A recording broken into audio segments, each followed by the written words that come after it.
The blood-brain barrier, acronym BBB, is a highly selective, semi-permeable border that separates the circulating blood from the brain. The blood that reaches the brain contains all of the same chemicals that the blood that reaches the rest of the organs. This is arterial blood, and it contains lots of nutrients and oxygen. Um, in addition to, however, the blood contains certain chemicals that can be harmful to the brain.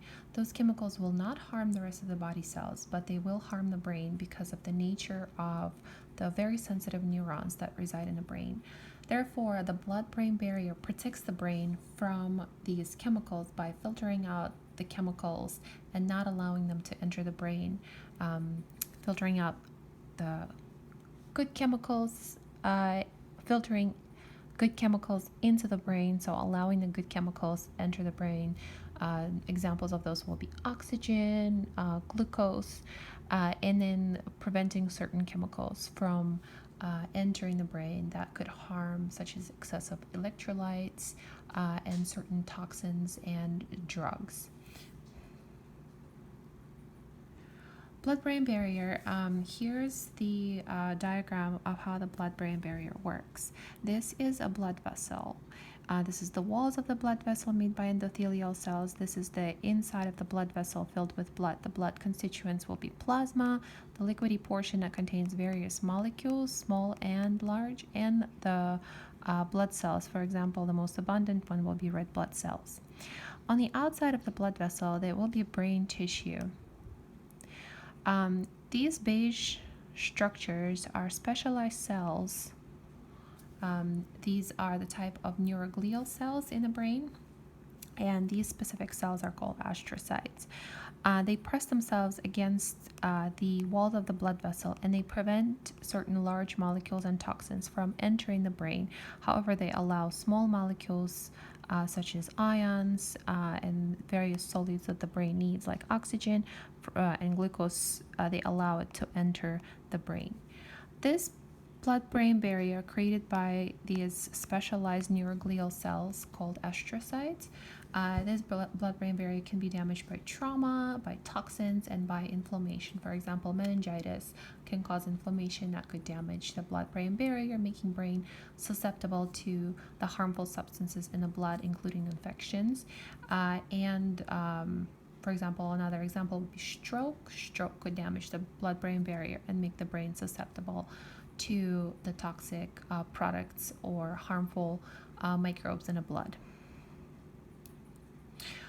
Here's the list of substances that can cross the blood-brain barrier and the substances that cannot. Glucose is a sugar that brain requires for energy. It can cross the blood-brain barrier. Oxygen, of course, the main component of the energy-making pathway in all of the cells, including the brain. Alcohol is able to enter the brain, therefore we can experience the feeling of intoxication from the alcohol intake. Certain drugs that belong to opioids, those are painkillers. Common names for those painkillers will be Percocet, Vicodin, OxyContin. They can enter the brain, and actually that's how these chemicals can prevent the perception of pain by blocking certain pain regulating mechanisms, certain pain regulating areas in the brain. By blocking these areas, opioids can create the diminished sensation of pain, including euphoria, but those are highly addictive substances. Another highly addictive substance is cocaine. It is a psychoactive compound, just like alcohol, opioids, and other drugs.